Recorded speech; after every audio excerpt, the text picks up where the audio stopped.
Hey guys, welcome back to my channel. My name is Veronica. Thank you so much for clicking this link to watch today's video.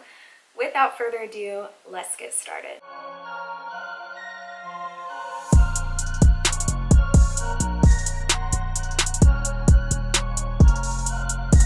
Hey guys, if you like this look, it will be the very next video on my channel, so stay tuned. In that video, I will be discussing a lot of changes coming to this channel, so you will definitely want to watch it, so stay tuned. Okay, so as you can see with the title of this video, you're wondering what to do when your recruiter really stinks, or they suck a little bit, they're bad, they're not responsive, they're selling you this dream that you're gonna make 6 figures and you're like, you've joined and you're wondering, what can I do? Well, if you joined already, there's only so much you can do. But this is what I want to say, and I want to tell you guys my story with my recruiters and everything that I experienced. So first off, if you guys don't know who I am, my name is Veronica Luke. I am a military member in the United States Air Force. I am an officer, if you care to know that. But this will apply to both officer, enlisted, whatever your fancy. So don't get discouraged if you're watching this and you're like, man, I'm not an officer. Still keep watching my video. Recruiters are just like car salesmen. You're gonna get bad ones, you're gonna get good ones, you're gonna get ones that sell you these pipe dreams. So let me just tell you guys about my recruiter and my experience. So I joined in 2016, but I started talking to my recruiter in 2015 actually. I started talking to my first recruiter in 2013. He was awesome. I don't remember his name because he rotated by time I graduated college, but he basically told me he couldn't do anything with me until I graduated college because, like many of you, I was a junior or a sophomore in college and I was like, okay, I for sure want to join the military. How do I submit my package? What are the steps? And he told me, hey, that's great, but I can't do anything with you until you actually officially graduate. So if you are a civilian, a normal person trying to come into the military, you have to wait till after graduation so you can present your degree and do your full package. You can start working on it, but a lot of the recruiters won't until you actually have your degree conferred in hand. You're done. If you're enlisted, commissioning over, a lot of the times you don't have to be finished, but you just have to finish by the time you actually start to serve in the officer role and capacity. So that's the difference. What I wanted to tell you guys is, so my recruiter, it was just, like I said, he was awesome, but then obviously he rotated. It's about a year and some change later. I finally graduated in 2014 and I was like, okay, this is my time to shine. So I contacted my recruiter, or she contacted me letting me know she had taken over all of his files and I was in the file. And so she contacted me and I was like, oh great, yes, I definitely want to commission, blah, blah, blah. She seemed really responsive, but once I told her I was trying to be an officer, she I don't know if she just kind of felt some sort of way or what it was about, but she definitely wasn't as responsive as if I'm enlisted. And I'm not a recruiter, so I don't know how it works, but I do think they get more points for enlisted. I don't know, I can't factually say that, but I feel like they get more stuff, or I don't know how they're scored, but they get more stuff if they're enlisted versus officer, I think. Because when I told her I wanted to be an officer, she was kind of discouraging, encouraged me to do, maybe it's really hard and she's never had someone become an officer underneath her and it would just be easier if I was enlisted and I just joined enlist and then cross over to be officer and I'll get in way faster, way better. And I was like, eh. So obviously, if you guys don't know, my dad is a retired chief and he was encouraging me like, no, my daughter will go officer, nothing else, because he's like, I had degrees, I worked so hard, and I felt like I never got the respect I earned until later, and he's like, you've done way too much to go in as enlisted, and that was his opinion. And I'm so glad I listened to him and I allowed him to push me for that and I didn't settle. And that's the biggest thing that I will recap later in this video is do not settle. So I was like, okay, so I'm doing all my stuff, turning in the big maps paperwork, all that. Well, I didn't get to that part yet because first I gotta apply and get in. So I'm applying to get in. She's kind of responsive, not really. At this point, there's no MSc videos on YouTube. There's nothing about officers, nothing. Like, I remember looking for hashtags, something. There's just nothing. And I was like, what is the big secret? Like, I need to know. I'm the type of person where I want to know before I join if this thing is for me. And that was the biggest thing that I was trying to figure out was, is this for me? And so it was just super frustrating because my recruiter had no clue about medical, and they pick the recruiter. They have regions and they assign you the closest one. So at the time I was living in Wichita, Kansas, which is where McConnell Air Force Base is, and I was living there, and I didn't have a recruiter there. She was actually in Oklahoma City at Tinker, and so she was given like 7 different categories to manage, and one of them was health administration, so MSCs.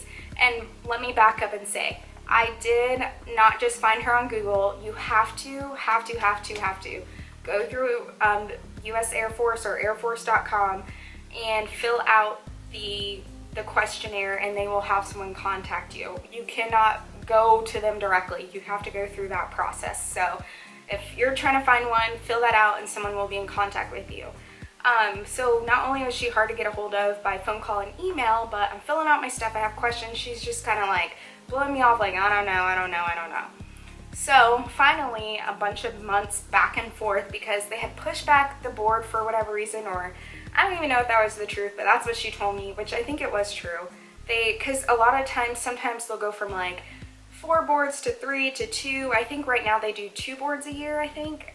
Don't quote me on that, for MSCs. So for officers, you still have a board, and so you submit your package. Once they select you, then you go through the MEPS and all that stuff. So I submitted my package. Finally, the girl answered. We finally met up. I think I drove to Oklahoma City. I think I did. I finally drove to Oklahoma City. It was only 2.5 hours away, or 2 hours. So I drove to Starbucks. She bought me coffee. That was nice of her. And then she was telling me how stressed she was and how she had my group, and then she had like 6 different other officer and enlisted packages that she was given, sections she was given to handle, and she was by herself. She had one other person, but they were doing mainly enlisted, so she had to do all the officers. So whenever these people become recruiters, I think the biggest thing that you guys have to realize is most of the time they have never worked in the area you're trying to get into. So you do have to give them grace. You have to give everyone grace, I will say that. Doesn't excuse their behavior, but you do have to give them grace, because she had never heard of the field I was in, and they said, here, you're gonna manage this field and the 6 other officer fields on top of your enlisted workload. So she was already stressed and overwhelmed, and that was probably a huge reason why she didn't get back to me, because she just didn't know what she was doing. But me, I'm the type of person where if you don't know something, you reach out and share this information. And so I had gotten to the point where, you know, she was starting off strong. She faded away when she found out I was trying to be an officer. She did submit my package, but after that, I struggled with the girl, like, a lot. And I hate to say the girl, but I can't remember her name. I struggled with her so bad to the point where I think my dad or someone who I knew who was a colonel got involved, and she kind of got in trouble, and all of a sudden I had her plus another girl. So I had 2 recruiters for me, plus the colonel overseeing what they were submitting for me. So luckily I have friends, and my dad had friends in higher places, so I was able to get some strings pulled for her to get that pressure. So continuing on, she had just not been responding. So I finally got this other girl, tech sergeant. She was super responsive, knew what I was looking for, gave me the questions and stuff.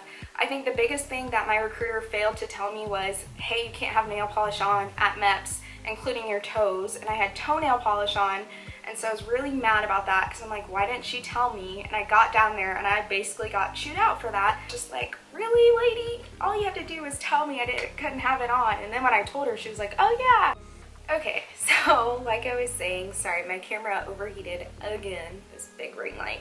Like I was saying, she basically forgot to tell me a lot of stuff. So I found out the hard way, and that was the biggest reason why I had already started my channel at this point, but that was the biggest reason why I started uploading military content, so I guess I should thank her, because I was so annoyed and irritated the fact that she didn't tell me a lot of things. And so moving on to, I finally get in, and her tune kind of changed after I got accepted. She's a little bit more responsive, then she fell off again, and that's when I had to get the other recruiter, that's when I had to get the other recruiter involved, and thank goodness I got her involved, because then things started moving. I got my orders really last minute because they kept messing up my scroll. I think either she or the tech sergeant messed it up. So what the scroll is, every officer, it's like the oldest tradition, every officer gets a scroll, and it's signed by the current president of the United States. So mine was signed by former President Barack Obama, which is super cool. I've never seen it, even though a lot of people get a copy of theirs. I'm gonna have to request it. So anyways, they signed, Congress basically issues in every single officer into their office that they're about to enter, which is why we do the whole upon the office which I'm about to enter. So Congress controls the budget, and they control who goes in at what time. So Congress initially vets it, signs it. So if you mess it up, it's not like they just sign it every week. They only have set periods of time. So my scroll got messed up twice. So I should have been an officer I should be a captain by now, because they messed it up and it took another 6 months to get it corrected. But I will say everything works out for a reason. And not only that, they did kind of apologize for it. And I also got to do this program that they no longer do, but basically you start working for them before you're actually in, and you get all of that, you get back pay. So all that time when I was supposed to be waiting or whatever, she had me doing whatever, like small stuff. I can't forget what the program was called. But when I came into the active duty, when I was at COT, I got a lot of pay because they basically back paid me from doing all that work. So that was nice. But other than that, my recruiter, she was not my favorite. The second one did better, but it still wasn't my favorite. I felt like they weren't responsive, didn't know what they were doing. And that's why I'm making this video, because you guys are gonna run into a recruiter who just does not have their life together. The first thing that you need to understand is it's probably your AFSC, the career field that you're trying to go into, is not their main priority. Their main priority is gonna be the one that they know the best. A lot of people, you're not going to find a lot of medical recruiters, just because most of the time medical, we're still doing our jobs. So there are special duties where some people go off and be recruiters, but you're not going to find them as much as other AFSCs who, you know, they get a little bit more opportunity. I will say this, my recruiter was juggling 6 other different functions on top of her enlisted groups that she had. So I will say I probably should have been a little bit more patient, but when you're talking about someone's career, livelihood, the timing, I mean, it took me 1.5 years to get in. That is not normal. It should take you anywhere from 6 to 12 months. Sometimes it does take a lot longer, but it shouldn't be, especially nowadays with the whole virus and everything. And they're still doing boards, they're still doing accessions, they're still doing BMT, so nothing, that cannot change. But it should not take as long as it did. And I feel like if you're gonna be a recruiter, sell it a little bit better. I do thank God that I had a recruiter where she was kind of blunt and blatantly honest, and she just told me what was up, so I do appreciate that of her. She never, you know, at least to my knowledge, she never really lied to me or misled me. And I hear a lot of stories, and I see a lot of stories where there are people who are being, there's like fuzzies flying around, or there are people being misled, saying like, oh, if you come in enlisted, you're gonna make being an officer faster. That is just simply not true. When you go on enlisted, you're required to do either anywhere from 4 to 6 years, and then there's certain, when you're crossing over to be commissioned, there's only so many slots for both, whether you're crossing in from enlisted or crossing in from being a civilian. there's only certain amount of slots, first of all. The only benefit I will say is you already know the Air Force. You'll get that officer enlisted pay, which is a little bit more money. And I will say that you don't have to finish your bachelor's completely. You have to be close, like within 6 months, but at least you can get that paid for by the Air Force. But keep in mind, you're incurring years of service every time you get it paid for by the Air Force. You do have to be enlisted for any period of time. I do know a lot of priors is what they call them, where they cross over from enlisted to officer. I know a ton of them, and almost all of them have done at least 4 to 6 years. There's only a couple of people I met who were enlisted for like a year or 2 years, and then they commissioned, and that was only because they applied for commissioning at the same time they applied to be enlisted, and it just worked out that way. But if you join enlisted, be prepared to serve anywhere from 4 to 6 years in that role. Well, I'll say 2, anywhere from 2 to 6 years in that role before you become an officer. Because while you are waiting, even when we have someone in our building right now, even when you're prior enlisted, when you get picked up to commission, you don't just leave automatically and you're gonna go be an officer.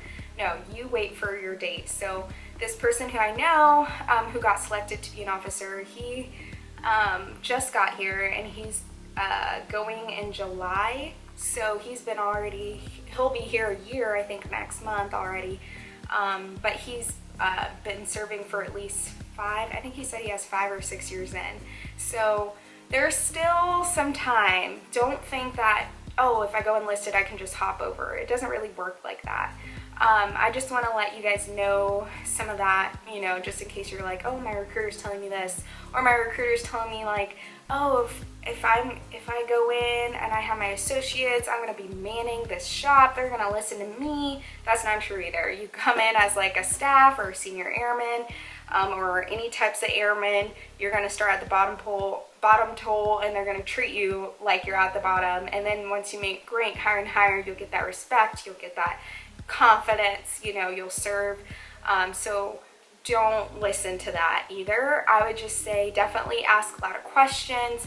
Make sure you're paying attention. Don't sign anything that you don't feel comfortable with. Reach out to friends to see, what you want to do. And there's nothing wrong with being enlisted. There's nothing wrong with being an officer. It's just whatever pathway you want to choose. I'm not going to go into that again because I have a video on it, but I will be making a part 2 soon. Hint, hint. So my advice is just to make sure that you stay on top of your recruiter as much as possible. You call until they're sick of you, you email them. Don't do overkill, but do enough to say like, hey, I need these questions answered. If they give you a general answer or a general number and you call and you get their coworker, or maybe their commanding officer in that section, feel free to be like, you know what, I'm not sure if this is normal, but they're not responding to my emails and it's been 3 weeks and I've heard nothing. Then that's an issue. Granted, nowadays, in times with the pandemic going on, you need to give them extra grace. I'm not sure what they're doing, but they may be working from home, other things going on, so just give them extra grace. You should always give people grace, but just know that when you have a recruiter who isn't up to par, isn't doing their job, closed mouths don't get fed. You gotta speak up, you gotta say something, you gotta be aggressive because it's your career and you gotta take control of it. And that's exactly what I did. My battery's dying, so I'm talking really fast, but that's exactly what I did, and I make no regrets for it. So I'm sure there's more stuff I could ramble on about recruiters, but in general, stay on top of them. Don't believe everything you hear without having it in writing. And if you guys ever have questions, you can reach out to me, or you can always ask them, ask friends, ask people you know.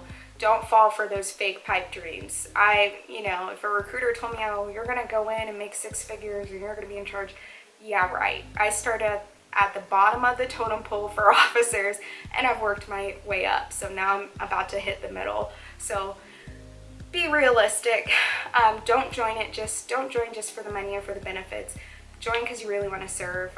You can always separate and get out, and that's just as admirable, but try not to focus on how much money you're making.